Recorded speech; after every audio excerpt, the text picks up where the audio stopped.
दोस्तों, बूंद बूंद से सिर्फ सागर नहीं भरता, पाप का घड़ा भी भर जाता है। जी हाँ, मैं बात कर रहा हूँ ईरान और इजराइल की। देखिए, ईरान और इजराइल के बीच में आज जो प्रेजेंट कॉन्फ्लिक्ट है, ये बहुत ही पुराना हिस्टोरिकल कॉन्फ्लिक्ट है। ये कोई आज का कॉन्फ्लिक्ट नहीं है। ये कोई कॉन्सिक्वेंसेस नहीं है कि इजराइल ने सीरिया पे अटैक किया है, जिसमें कि ईरान के कॉन्सुलेट या उनके जो वेटरन्स हैं, जनरल आर्मी जनरल्स हैं, वो घायल हो गए, डेथ हो गई, इसकी वजह से ईरान ने अटैक किया है। No, it's very historical. तो आज हम जानने की कोशिश करेंगे कि कंप्लीट सिनेरियो क्या है और आखिर ये सिनेरियो सॉल्व भी हो सकता है या नहीं, और इसके लिए जानना जरूरी है इजराइल की फॉर्मेशन हिस्ट्री। तो चलिए वीडियो को स्टार्ट करते हैं। देखिए, 1 अप्रैल इजराइल जो है वो सीरिया के दमास्कस रीजन के अंदर अटैक करता है। अटैक के अंदर ये पाया जाता है कि जो ईरान की कॉन्सुलेट है उसमें इस्लामिक रिवोल्यूशनरी गार्ड कॉर्प्स की डेथ हो जाती है, और वो ईरान के लिए काफ़ी बड़ा सेटबैक होता है।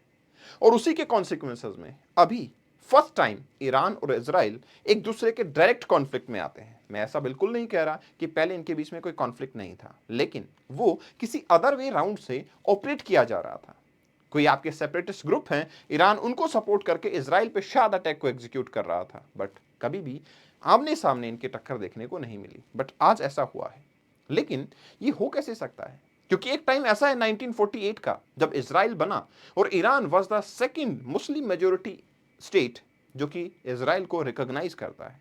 और इजराइल को रिकॉग्नाइज करने के बाद से यहां तक की जर्नी आखिर पहुंची कैसे, ये सारा सिस्टम छुपा हुआ है इजराइल की अपनी फॉर्मेशन के अंदर। अब इजराइल की फॉर्मेशन होती कैसे है?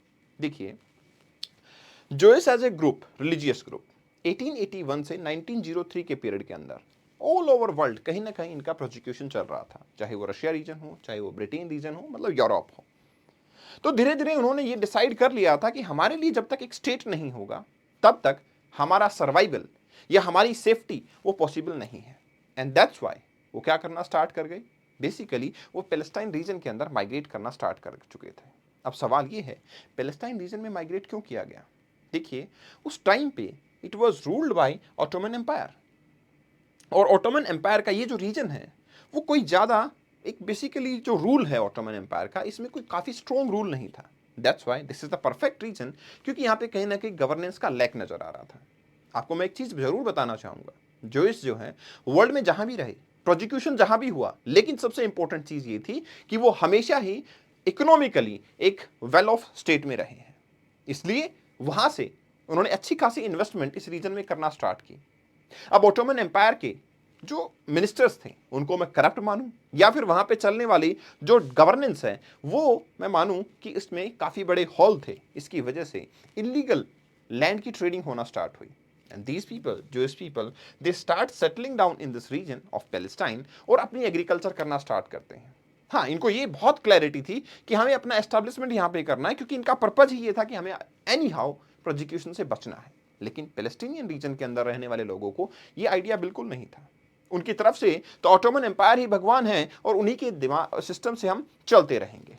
अब सवाल क्या आता है? सवाल आता है 1908 का। 1908 लगभग आप मान लो कि ऑटोमन एम्पायर उस टाइम पे वीक हो चुका था, इट वॉज ओवरथ्रोन।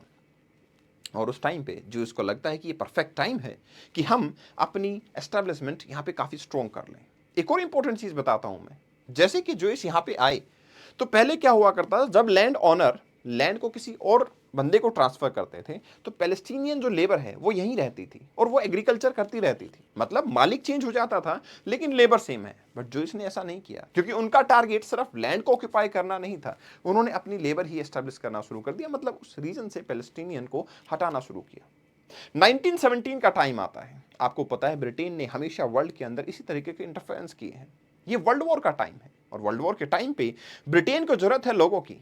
ब्रिटेन ये देखता है कि जो इस लोग बड़े जोरों शोरों से अपना एक प्रमोशन चला रहे हैं कि हमें एक अलग से स्टेट यहाँ पे डिक्लेयर किया जाए, लेकिन कोई सुनने वाला नहीं है। क्यों ना इस मौके का फायदा उठाया जाए? इसीलिए उन्होंने एक डिक्लेरेशन दिया जिसका नाम था बाल्फोर डिक्लेरेशन। इस डिक्लेरेशन के अंदर ये लिखा था कि अगर आप हमारी वॉर में मदद करते हो तो डेफिनेटली हम आपको एज अ स्टेट रिकॉग्नाइज करेंगे। अब और क्या चाहिए? जो इसको तो चाहिए ये। तो वो अब ब्रिटेन के साथ उसकी मदद में लग जाते हैं वर्ल्ड वॉर वन के अंदर। वर्ल्ड वॉर वन के बाद में हमें पता लगता है कि ऑटोमन एम्पायर बिल्कुल खत्म हो चुका होता है। अब टाइम आ जाता है कि आप इस डिक्लेरेशन को क्या पूरा करेंगे? ठीक है, ब्रिटेन को ये पता था कि अगले आने वाले टाइम पे इसको एज ए वेपन फिर से यूज कर सकते हैं, इसलिए ये जो डिक्लेरेशन हमने दी थी, ये जो हमने प्रॉमिस इनको कर दिया था, इसको फुलफिल नहीं करना, लेकिन हाँ थोड़ा थोड़ा इसको पुश करते हैं। और पुश करते हुए वर्ल्ड वॉर 2 का टाइम भी आ जाता है। वर्ल्ड वॉर 2 में फिर से जो इस तैयार हैं ब्रिटेन के साथ में, और ऑटोमन एम्पायर का पूरा रीजन खत्म हो चुका है। अलग जो है ब्रिटेन जो है अब काफी पावरफुल है अलाइड पावर्स है।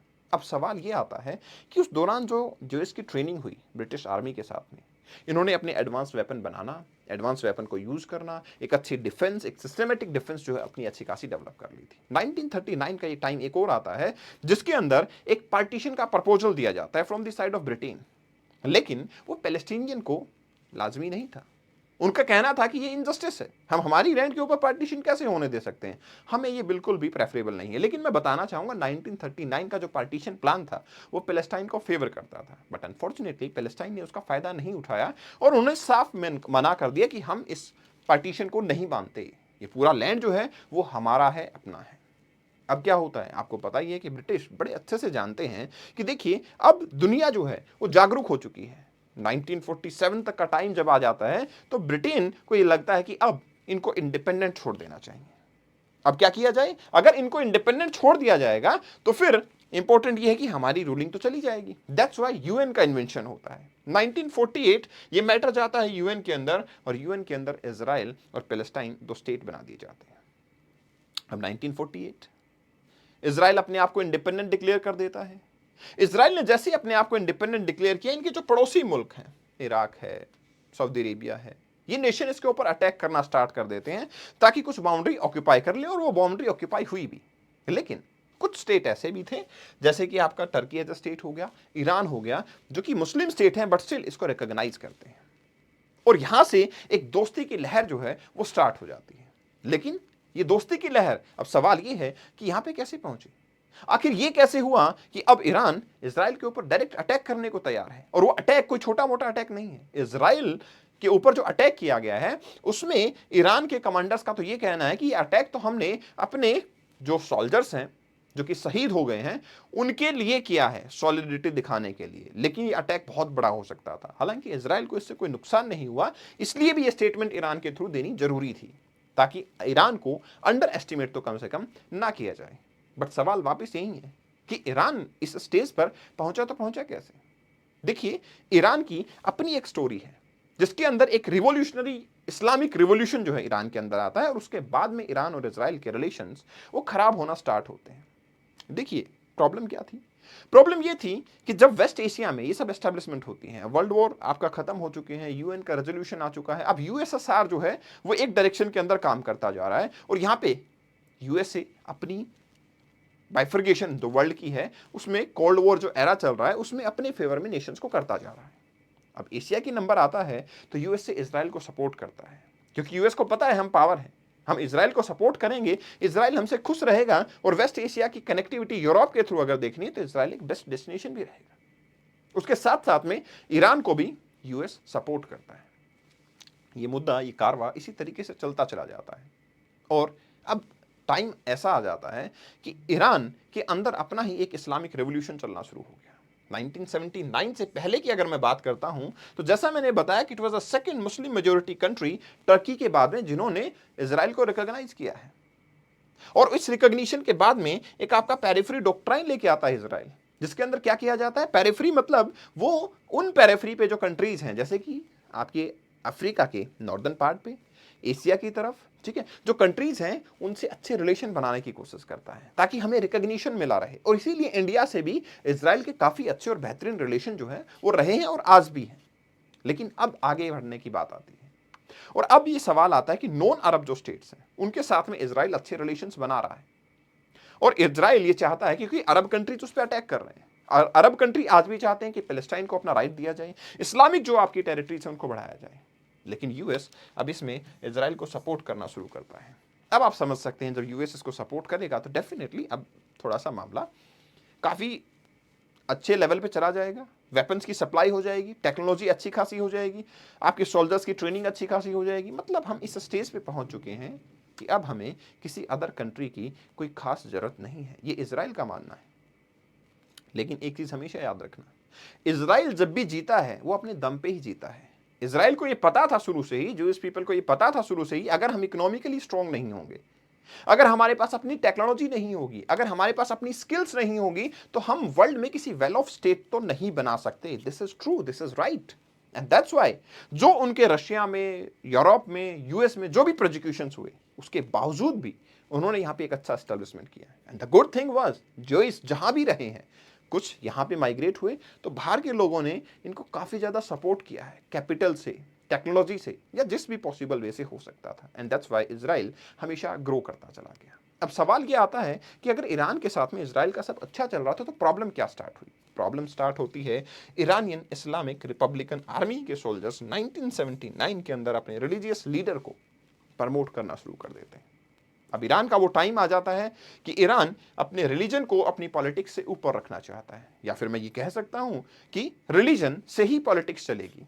हालांकि ये तो गांधीयन व्यूज के अंदर भी आता है, लेकिन वो एक डिफरेंट एस्पेक्ट है कि without religion there is no politics, ऐसा गांधी जी का कहना था। लेकिन यहां पे रिलीजन को प्राइमरी फोकस में रखा जाता है। ठीक है, गांधी जी के बारे में कभी फिर बात करेंगे। तो 1979 का रेवोल्यूशन की बात आती है, एक रिलीजियस स्टेट जो है वो एस्टेब्लिश किया जाता है ईरान के अंदर। जो प्रीवियस पावर है वो ओवरथ्रोन हो चुकी है, और 1979 एक इस्लामिक रेवोल्यूशन जो है वो यहां पे कहलाता है। अब इस्लामिक रेवोल्यूशन कहलाएगा तो ऑब्वियस सी बात है, जो इस्लामिक कोज हैं उनको सपोर्ट करेगा। एंड दैट्स व्हाई जो आपका पैलेस्टीनियन को ओवरथ्रो करके इजराइल की एस्टैब्लिशमेंट हुई है, वो इस रिलीजियस गवर्नमेंट को पसंद नहीं आता। इवन रिलीजियस गवर्नमेंट तो इस तरीके की स्टेटमेंट देना शुरू कर देती है कि इजराइल जो है वो तो लिटिल शैतान है, और असली शैतान कौन है, ग्रेट शैतान कौन है? यूएस। अब आप बताओ, ऐसी स्टेटमेंट यूएस के बारे में अगर दी गई है तो क्या यूएस ईरान को सपोर्ट करेगा? Never, not possible. तो देखो, एक टाइम पे ईरान को सपोर्ट करने वाला यूएस आज ईरान के ऊपर सैंक्शन लगाता है, आज ईरान को न्यूक्लियर पावर टेस्ट करने से मना करता है। आप जान के हैरान हो जाएंगे, यूएस और इजराइल ईरान से हमेशा कॉन्फ्लिक्ट में तो रहे हैं। जब ईरान ने अपने न्यूक्लियर वेपन का टेस्ट करना शुरू किया था ना, तो पहली बार मालवेयर्स का यूज किया गया, इनके जो सॉफ्टवेयर है उनको हैक करने की कोशिश की गई। ये सब एस्पेक्ट कहां से आए हैं? यूएस प्लस इजराइल के बेसिकली अलायंस से। ये सिचुएशन यहां नजर आती है। अब क्या होता है? मीनवाइल जो इजिप्ट है, इजिप्ट के लीडर वो चाहते हैं पैन अरबिज्म, मतलब अपना ट्रेडिशन जो है वो फैलाना यहां पे चाहते हैं। That's why they put Iran और non Arab country at the odds. वो नहीं चाहते कि ईरान की जैसी कंट्री अपनी चीजें फैलाना शुरू करे, अपनी पॉलिटिक्स या अपनी रिलीजन या फिर अपनी माइंड थॉट प्रोसेस को फैलाना शुरू करें। इजिप्ट चाहता है कि हम अपना स्प्रेड अच्छे से करें। तो आप ये सोच सकते हो, इधर इजराइल और यूएस चाहते हैं कि हम अपनी आइडियोलॉजी को स्प्रेड करें, ईरान चाहता है हम अपनी आइडियोलॉजी को स्प्रेड करें, इजिप्ट चाहता है कि हम अपनी आइडियोलॉजी को स्प्रेड करें। तो डेफिनेटली जो पावर्स है वो इसमें विन विन सिचुएशन के अंदर रहेंगी। तो यहां से ईरान और इजराइल का कॉन्फ्लिक्ट जो है वो शुरू हो जाता है। लेकिन आप समझ पा रहे हैं, इस लॉजिक से तो एकदम से डायरेक्ट इजराइल के कॉन्फ्लिक्ट में आना वो ईरान के ना तो पॉसिबिलिटी में था और ना ही कोई एक्सप्लेनेशन को जस्टिफाई करता है। दैट्स व्हाई ईरान ने क्या किया? आपके हाउदी रिबल्स को सपोर्ट करना शुरू कर दिया, है ना। मतलब जो आपके रिबेलियन ग्रुप्स हैं इराक के अंदर, यमन के अंदर, ठीक है ना, इन एरियाज के अंदर जो रिबेलियन ग्रुप्स हैं इनको ईरान ने प्रमोट करना शुरू कर दिया। आपको जान के हैरानी होगी, इनिशियली जब इजराइल और ईरान के अच्छे रिलेशन थे ना, तो इजराइल अकेला अच्छा खासा ऑयल जो है ईरान से परचेज करता था, और इजराइल की जो सर्वाइवल है वो तो इंश्योर हो ही रहा था, लेकिन ईरान का सर्वाइवल भी वहां से इंश्योर हो रहा था। बट अनफॉर्चुनेटली वो भी प्रॉब्लम में आ जाता है। अब ईरान हालांकि अपनी पावर्स को स्प्रेड करता है, इंडिया से भी रिलेशन बनाता है, एंड दैट्स व्हाई इंडिया का जो टाइप था ईरान के साथ वो काफी हद तक बढ़ जाता है। चाबार पोर्ट तक हम डेवलप करने के लिए तैयार हो गए थे। तो ये जो डेवलपमेंट है ये क्यों हो रही थी? क्योंकि ईरान के पास अदर कोई ऑप्शंस अवेलेबल नहीं थे। हालांकि अरब नेशन जो हैं उनके कोज में ईरान भी पार्टिसिपेट तो कर रहा है, बट क्या आपको लगता है कि अरब नेशन ईरान को अलाउ करेंगे कि आप हमारी मार्केट के अंदर जाके ऑयल को एक्सपोर्ट करो? No, not possible. एक लेवल तक आइडियोलॉजिकल जो आपका टुगेदरनेस है वो ठीक है, लेकिन आप हमारी मार्केट को एक्सप्लॉइट नहीं कर सकते। इसलिए ईरान को अपनी मार्केट अलग से बनानी थी। ईरान इंडिया की तरफ स्प्रेड होना स्टार्ट होता है, बट इंडिया हमेशा न्यूट्रल रहा, नॉन अलाइंग मूवमेंट के अंदर रहा। इंडिया कभी नहीं चाहता था कि हम इजराइल से रिलेशन ब्रेक करें, इंडिया ने कभी नहीं चाहा कि हम ईरान से रिलेशन ब्रेक करें। इंडिया को जहां फायदा मिला इंडिया ने अपना प्रपोजल वहां पे एक्सेप्ट किया। लेकिन सवाल यहां पे क्या है कि आपका जो वर्क है 1979 का, उसके बाद क्या हुआ? देखिए उसके बाद में सिचुएशन ये आती है कि यस, इस्लामिक जो रिपब्लिक है वो वहां पे एस्टेब्लिश हो जाता है। दोनों कंट्रीज के बीच में टाइज वर्स हो जाते हैं क्योंकि अब पैलेस्टाइन को सपोर्ट करना ईरान खुले में स्टार्ट कर देता है। खुला इन द सेंस कि वो पीछे से आपके रिबेलियन ग्रुप्स को सपोर्ट करता है। इजराइल न्यूक्लियर फैसिलिटीज जो है ईरान की, उनको टाइम टू टाइम अटैक करता है। 2010 के अंदर सेवरल फैसिलिटीज जो हैं उनके ऊपर न्यूक्लियर वेपन जो है डेवलप हो रहे थे, उस पर आपका कंप्यूटर वायरस से अटैक किया जाता है। मैं ये मानता हूं कि ये अपने टाइम का एक सबसे पहला अटैक होगा कि किसी कंट्री के ऊपर इस तरीके से कोई मालवेयर अटैक किया जाता है, ठीक है ना। यूरेनियम एनरिचमेंट फैसिलिटीज जो हैं आपकी, उनके ऊपर जो है अटैक किया जाता है। तो डेफिनेटली अब ये कॉन्फ्लिक्ट जो है वो काफी अलग लेवल पे पहुंच चुका है। लेकिन बस बात ये थी कि ईरान और इजराइल कभी ओपन में वॉर के अंदर नहीं आए थे। अब सवाल आता है पैलेस्टाइन के अंदर, जेरूसलम रीजन का, इजराइल के अंदर गाजा स्ट्रिप का, इन सब का। तो ये जेरूसलम जो है ये एक रिलीजियस होली प्लेस है और सारी कहानी जो स्टार्ट हुई थी वो रिलीजन के बेस पे ही हुई थी। जो इसका एग्जीक्यूशन हुआ था वो रिलीजन के बेस पे ही हुआ था। तो आप बताओ क्या ये रिलीजियस प्लेसेस जो होली प्लेसेस हैं ये कॉन्फ्लिक्ट का कारण नहीं बनेंगे? क्योंकि आप एक चीज जानना, जो हिस्ट्री में ये डिसाइड हुआ ना कि हम पैलेस्टाइन के अंदर जाके एस्टेब्लिश होंगे, उससे पहले दो ऑप्शन और थे जो इसके पास में, या तो अर्जेंटीना में एस्टेब्लिश हुआ जा सकता है या युगांडा भी एक ऑप्शन हुआ करता था। लेकिन उन्होंने ये डिसाइड किया कि हमारे होली प्लेसेस जो हैं वो कहां पे हैं, आपकी पैलेस्टाइन रीजन के अंदर है। And that's why that will be the best destination. और ऑटोमन एम्पायर का वहां पे कोई खास स्ट्रॉन्ग रूल नहीं है और वो एम्पायर करप्ट भी हो चुकी है। तो ठीक है, हम वहां पे अपना एस्टेब्लिशमेंट इंश्योर कर सकते हैं और वो इंश्योर यहां पे किया गया। एंड दैट्स व्हाई अब क्या होगा, अब पैलेस्टाइन से वो रीजन लेने के चक्कर में इजराइल ने इन पे अटैक किया। ईरान ने पहले भी बहुत सारी धमकियां दी हैं कि हम इस तरीके से अगर इजराइल करेगा तो हम इसके ऊपर अटैक कर सकते हैं, हम इसको बेसिकली छोड़ेंगे नहीं, हम ये बिल्कुल भी टॉलरेट नहीं करेंगे। यूएन तक गए हैं, तो सब चीजें चलती रही। लेकिन आपको पता है यूएन में तो United nation security council veto power है, यूएस इसका अलाइड है, तो क्या कुछ हो पाएगा? Not possible. अब ईरान मौका ढूंढता है कि कुछ ना कुछ ऐसा हो। अब इजराइल ने मौका दे दिया और Iran is now in the direct war with Israel. हालांकि ईरान ने अभी मैसेज दिया है कि हम इस तरीके की चीजें टॉलरेट नहीं करेंगे। वी डोंट नो कि वॉर किस डायरेक्शन में जाएगा, कैसे जाएगा, लेकिन हाँ, this is the first time in the history कि ईरान और इजराइल डायरेक्ट कॉन्फ्लिक्ट के अंदर है। व्हाट डू यू थिंक कि ये जो ईरान इजराइल का वॉर है ये वेस्ट एशिया के अंदर एक ग्रेव लेवल की इंस्टेबिलिटी ला सकता है, या फिर ये एक फिर से एक मौका देगा इंडिया जैसी कंट्रीज को कि जब ईरान और इजराइल का रिलेशन काफी खटास में हो जाएंगे, यूएस क्योंकि उस पावर को सपोर्ट कर रहा है, इसलिए ईरान फिर से अपने दोस्तों को आइडेंटिफाई करने की कोशिश करेगा। दोस्त नहीं, मार्केट। क्योंकि ईरान को अपना सर्वाइवल अगर करना है तो डेफिनेटली ऑयल को एक्सपोर्ट तो करना ही पड़ेगा। यस, इंडिया, क्योंकि इंडिया अब पीछे नहीं हटेगा। India also want to become the world's biggest economy और इसलिए इंडिया इसका फायदा उठा सकता है। आप इसका इंपैक्ट देख सकते हो। अगर आप अपनी मार्केट को देखोगे ना, यूएस मार्केट इस अटैक के बाद काफी इन्फ्लुएंस हुई, वेस्ट एशिया की मार्केट काफी इन्फ्लुएंस हुई, ब्रिटेन की मार्केट काफी इन्फ्लुएंस हुई, लेकिन इंडिया की मार्केट पे कोई खास फर्क नहीं पड़ा इस अटैक का। Are you getting it? क्यों नहीं हुआ? These all things are correlated. So मैं ये कहता हूं कि बूंद बूंद से सागर भरता है, लेकिन ये छोटी छोटी इंसिडेंट इस लेवल पे ले आती हैं कि एक कंट्री दूसरे कंट्री के कॉन्फ्लिक्ट में आ जाता है। Hope so you understood the whole story why this is happening. इस सेशन की पीडीएफ को आप कपिल भारद्वाज फॉर यू से डाउनलोड करेंगे and this is my insta handle, you can follow me over here. Thank you very much, best wishes, all the best.